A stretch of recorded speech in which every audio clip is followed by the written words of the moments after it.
Deep beneath the Atlantic Ocean, in the drowned halls of Rapture, lie stories that were never meant to be told. Some are whispered through the pipes, and others etched into its crumbling walls. But then, there are the stories you stumble upon by accident. Some abandoned, half-finished, and forgotten by the city that created them. One of these stories belongs to the Robotic Little Sisters, eerie, mechanical children hidden away in the remnants of Rapture. Why are they here, and why do they exist? To figure that out, we'll have to dive deep into the depths of Minerva's den.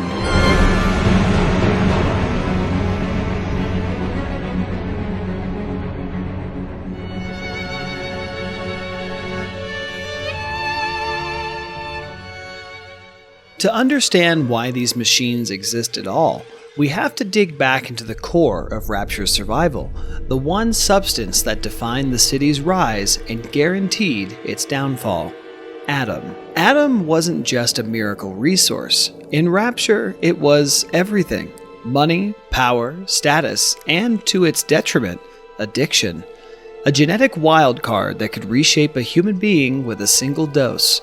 It fueled innovation, rewrote the limits of biology, and slowly eroded whatever sanity the city had left. In order to harvest this unstable golden goose from the corpses of the dead, Andrew Ryan sanctioned one of the most horrific creations in Rapture's history: the Little Sisters. Young girls who were engineered, conditioned, and indoctrinated to extract Adam without question or fear. But even in a place as unrestrained as Rapture, there was a limit. As the city tore itself apart, the supply of potential little sisters dwindled. The orphanages emptied, families disappeared, whole neighborhoods were swallowed by chaos.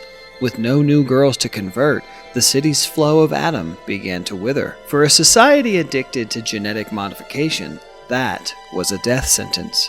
Rapture needed a replacement, something that could harvest Adam without depending on the last innocent lives left in the city.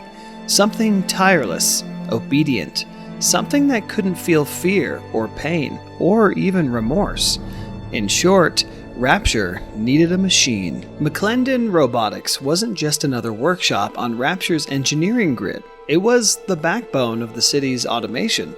Household servitors, security drones, assembly line machines. If it moved on gears and wiring in Rapture, chances are Jack McClendon had a hand in it. Jack himself was the kind of engineer that Rapture adored. Brilliant, practical, and endlessly optimistic. He was the sort of man who believed every problem had a technical solution, no matter how impossible. And when Rapture's higher-ups came to him with their most disturbing proposal yet, he jumped at the opportunity. They wanted him to build mechanical replacements for the Little Sisters, machines that could wander Rapture's collapsing corridors and extract Adam from the dead without a second thought. A full manufacturing line was commissioned almost overnight. McClendon poured himself into the work, investing not just his expertise, but much of his own money, convinced that if he succeeded, he might not only save Rapture, but secure his legacy among the city's great visionaries. It was a dream born from desperation, and one that would ultimately become a tragedy of its own. Robotic Little Sisters! Robotic Little Sisters! Sure, Mr. Ryan, we'll take that contract. Sure, yeah, we'll front all the R&D costs, no problem. The prototypes were unsettling. Child-sized metal frames with glowing eyes and tiny articulated fingers that moved just a little too smoothly. Their creators had worked painstakingly to mimic the fragile innocence of the real Little Sisters. Their soft, wavering voices, timid body language, and even dresses shaped to match the originals. To anyone passing by, they were eerie, hollow imitations of children, but to the engineers who built them, they were scientific marvels, a perfect fusion of robotics and necessity. But to Rapture itself, they were a disaster waiting to happen, because during field testing, a fatal flaw revealed itself, the kind of flaw no amount of polish or programming could overcome. The Big Daddies didn't recognize them. And when the Big Daddies ignore the little robot girls and all your fancy field tests?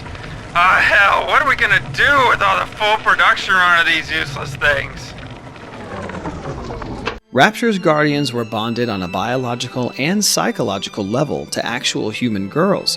The scent, the pheromones, the emotional imprint that no machine could ever replicate.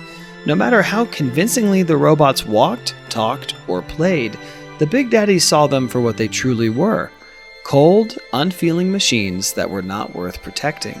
Without their hulking protectors, the Robotic Little Sisters were nothing more than walking targets. Splicers tore through them effortlessly, leaving behind shattered metal and flickering lights. Every single test ended in the same way: failure. The project was shut down, its hopes crushed under the weight of a single, inescapable truth.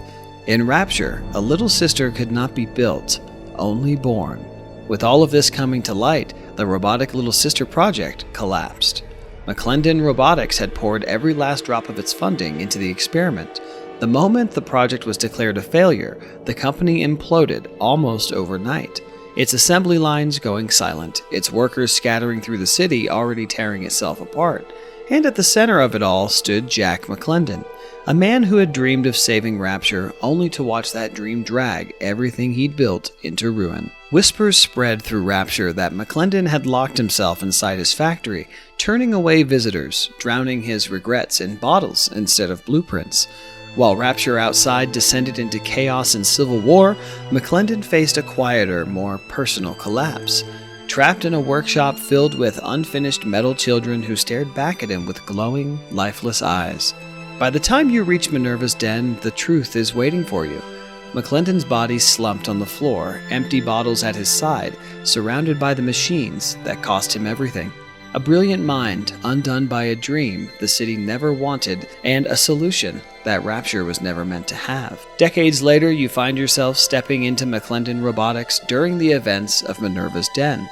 At first glance, it seems like any other abandoned corner of Rapture. Flickering lights, broken security bots frozen mid-motion, rusted conveyor belts and tools scattered as if the workers vanished mid-shift. But the deeper you venture, the air grows heavier. Behind a locked grate lies the secret the city had desperately tried to erase: a hidden workshop, frozen in time. Rows of deactivated Robotic Little Sisters sit in eerie stillness.